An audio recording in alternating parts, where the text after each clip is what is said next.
ke depan dalam proses yang di Makassar jangan terulang, Pak.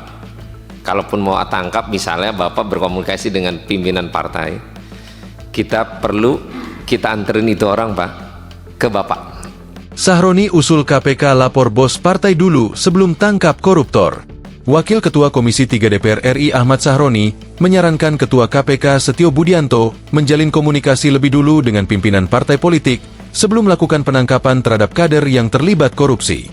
Pernyataan tersebut ia sampaikan dalam rapat antara Komisi 3 DPR dan KPK yang berlangsung di Kompleks Parlemen, Senayan, Jakarta, pada Rabu, 20 Agustus 2025. Sahroni menyinggung penangkapan Bupati Kolaka Timur, Abdul Aziz, yang dilakukan pada Kamis 7 Agustus malam di Makassar, Sulawesi Selatan, tak lama setelah yang bersangkutan menghadiri Rakernas Partai Nasdem. Kita berharap ke depan dalam proses yang di Makassar jangan terulang, Pak.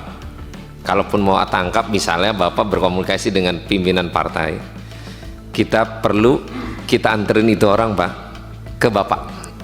Jadi lebih enak, hubungan kelembagaannya ada. Kalaupun dia terpidana, dalam konversi pers terakhir aja saya katakan, Pak, kalau di mana yang bersangkutan dalam proses penyelidikan tindak pidana, silakan kerjakan. Jadi kita nggak melindungi, Pak. Pasti kita akan dukung penegakan hukum yang Bapak lakukan. Lanjut dia, Sahroni menilai, OTT itu dilakukan di waktu yang tidak tepat. Seturut pemahamannya, OTT berarti tertangkap tangannya seseorang pada waktu sedang melakukan tindak pidana atau segera sesudah beberapa saat tindak pidana dilakukan.